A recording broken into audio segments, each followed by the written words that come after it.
Hobbes says the people can be sovereign, but the multitude cannot be sovereign, because the people is one, whereas the multitude is many. The multitude is only the announcement of anarchy. This is Hobbes's view.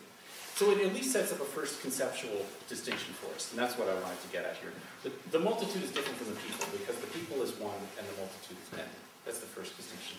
But we should also pose the conceptual distinction on the other side, and distinguish multitude from a series of other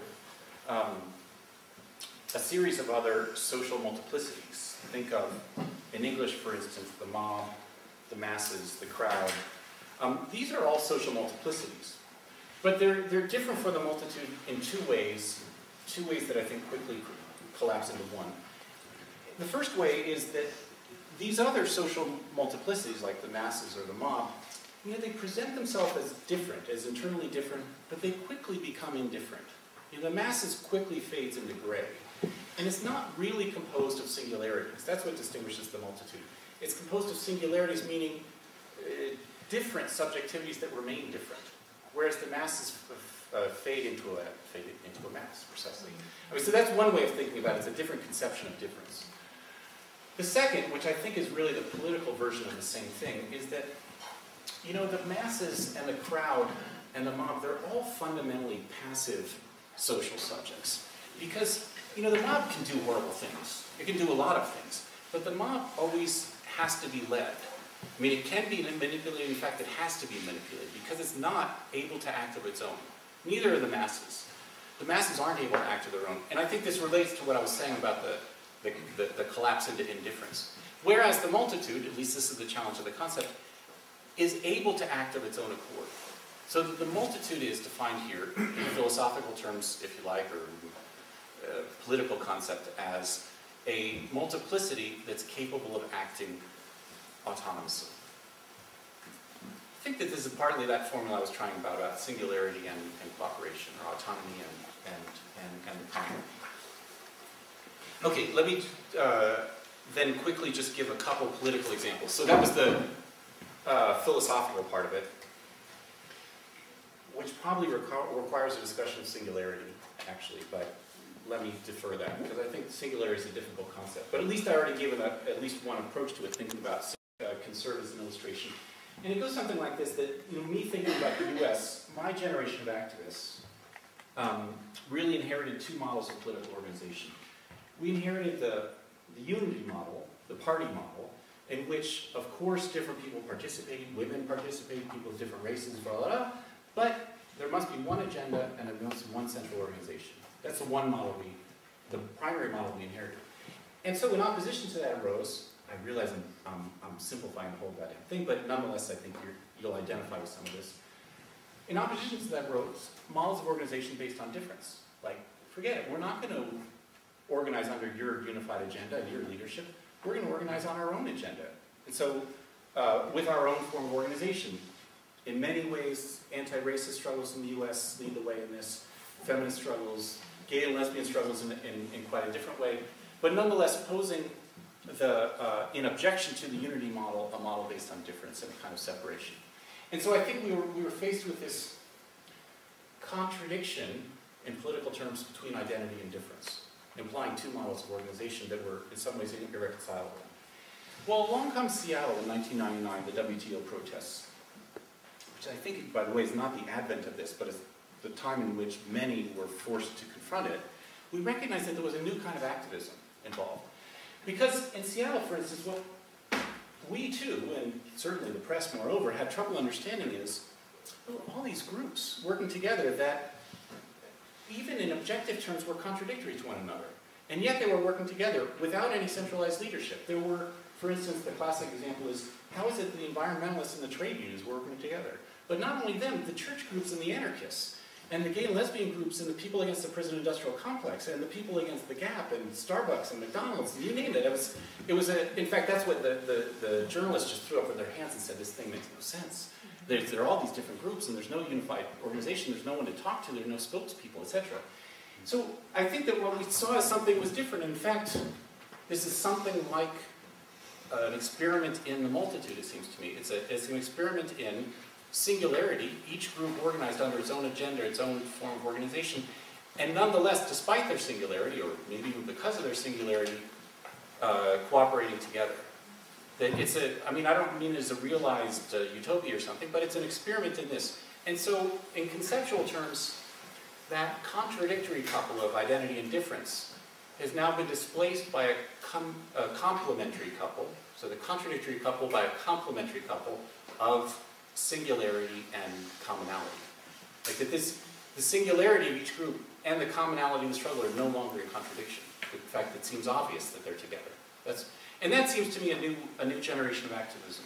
It's a new generation of activism, but we can already see in previous slogans, generation slogans, desires for that and propositions of that. Like think, for instance, of the anti-racist slogan in recent U.S. saying, "We don't want a world without race. We want a world in which race doesn't matter." Like in other words, we don't want a world without difference. We want a world with difference. But we want a world in which difference doesn't imply hierarchy. This seems to me already a demand for something like the multitude, singularity and equality and cooperation. Or it'd be a better thing to say, like Audre Lorde saying that our differences are our strength. That's another notion about singularity and commonality working together. Okay, that's, it's time for me to stop, but I should do just one last suggestion, just because I said I would do it at the beginning.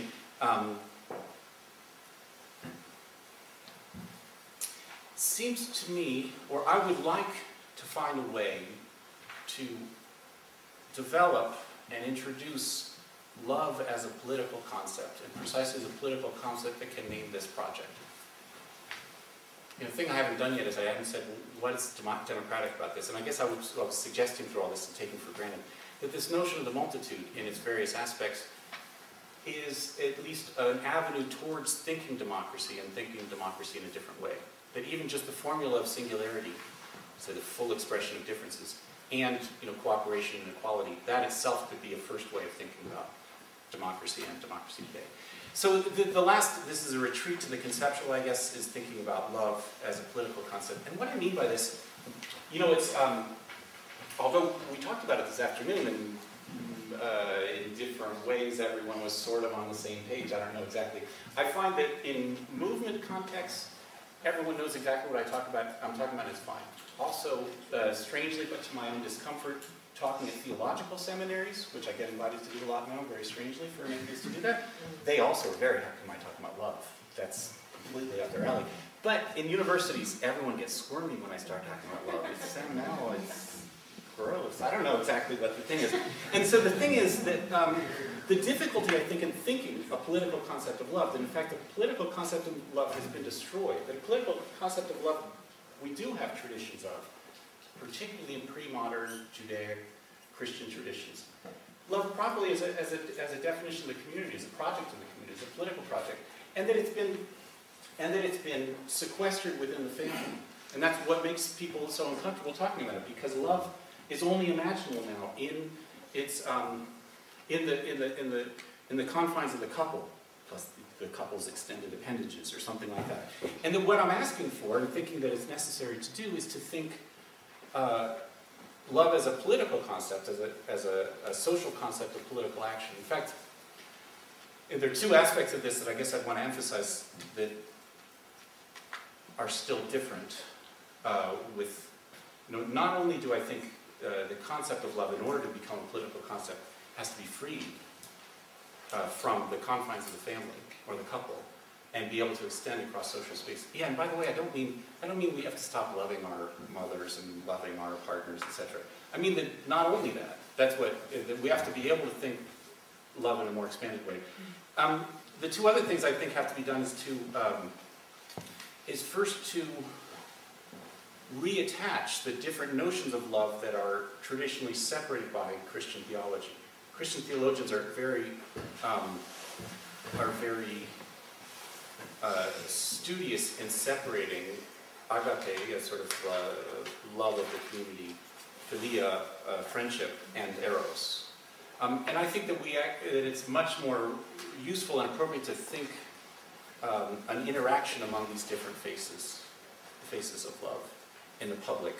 And the second is to save love from merging in unity.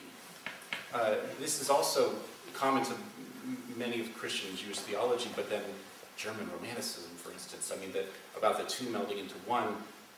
You could think of even of dialectics as a apotheosis of this sort of merging. And that we rather have to think love as this communication among singularities. Like I wonder if you can see how it's already this. Here's the one positive example of it I have, because I seem to always take recourse to Spinoza. Let me just try Spinoza's geometrical proposition of love and see how it might help for this. Because when Spinoza defines love as the increase of my power with the recognition of an external cause, so in fact, it's the affect of joy, the increase of my power, with the recognition of the cause by another. There's no mystical merging here. You see, by the way, I would love to do a sort of genealogy of the destruction of the political concept of love, where you could have Romanticism in that merging in one linked to the mysticism, like Benjamin, Scholem, those people. And then on the other side, you could have Sad to Bataille, in other words, the separation of Eros out as its own separated political rationality, etc. I think that these are two ways in which love has been segregated philosophically, that happened from the 18th to the 20th century. Anyway, what Spinoza says here, the joy, the increase of my power, with a recognition of an external cause, it does imply both two aspects of it that seem important to me. Both the relationship to power, partly when we think of a political conception of love, it's about power. I don't mean power over other people, it's our power to do things. That's what joy means for Spinoza. Our power to think, our power to construct. So it's a question of power, and it's a question of power based on difference. It's not some merging into unity, it's recognizing the external difference. It's based on this separate, continuing difference of singularities. And so in that way, we might think of love, or a political concept of love, as a way of understanding and thinking this notion of multitude as the project of singularity plus cooperation, or autonomy plus commonality. I think I should stop there. I'm sorry I went over. I don't usually do that. But